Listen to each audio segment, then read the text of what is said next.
Kuwana vua kwangu bafiki. Kuwana vua kwangu bafiki. Kuwana vua kwangu bafiki. Movi kupenda, mimi ni kupenda na way. Peace from above. Peace from above. Peace from above. How y'all doing? Welcome back. Yes. Let us get back into what we here for. Chapter 13, first book of Moses, Genesis. Let us begin. Then Abram went up from Egypt, he and his wife and all that he had, and Lot with him to the south. Abram was very rich in livestock, in silver, and in gold.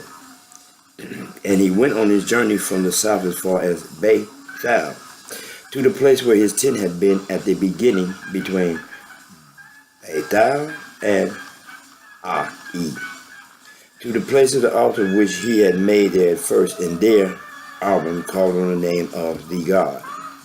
Lot also, who went with Abram, had flocks and herds and tents. Now the land was not able to support them, that they might dwell together, for their possessions were so great that they could not dwell together. And there was strife between the herdsmen of Abram's livestock and the herdsmen of Lot's livestock. The Canaanites and the Perizzites then dwelt in the land. So Abram said to Lot, please let there be no strife between you and me, and between my herdsmen and your herdsmen, for we are brethren. Is not the whole land before you? Please separate from me. If you take the left, then I will go to the right.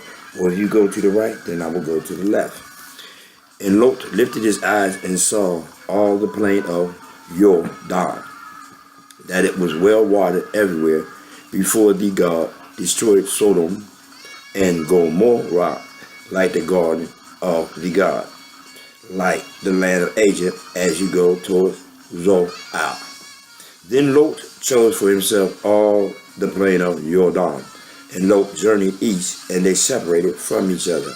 Abram dwelt in the land of Canaan, and Lot dwelt in the cities of the plain, and pitched his tent even as far as Sodom.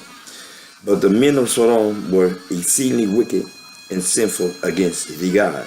And the God said to Abram, after Lot had separated from him, lift your eyes now and look from the place where you are, northward, southward, eastward, and westward. For all the land which you see I will give to you and your descendants forever.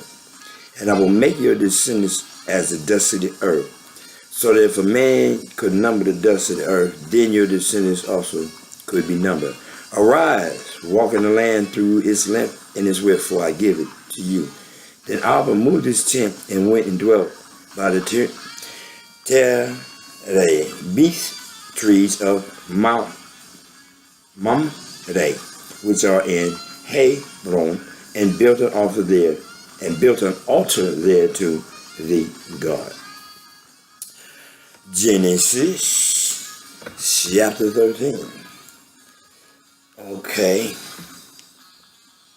Notice they built altars, temples, and everything. This ain't about no churches and nothing, just altars, you know. In other words, they were building things in praises to God. Now, it's like I was telling somebody yesterday, the Tower of Babel. The Tower of Babel was about them building a tower to heaven so that they could leave an impression that would be here years after they're gone, many years after they're gone. Now, what is around everywhere and been around for a long time?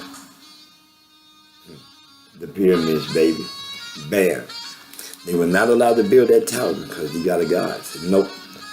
But when he scattered them worldwide, they still was able to build something that would last for almost ever. The pyramid. That's why everywhere you go, there's a pyramid, because they got a God changed their tongue and scattered them worldwide. Anyhow, you see right here today, chapter 13, told Abram, as far as you can see, is yours. The world is yours. That's my descendant. I'm a descendant of Abram, the beginning, the chosen few. Why not you? One more time. He didn't say nothing about feed the public, go here. Hear the word of the Lamb, here. But before the book ends, he gives a description of what? His begotten son. Now these are his chosen people. Would they not match his begotten son?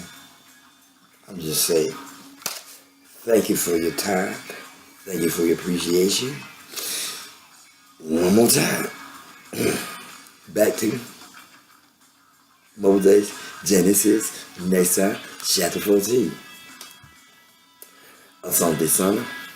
Moses kupenda, mimi ni kupenda na wewe. Peace from above. Peace from above. Peace from above.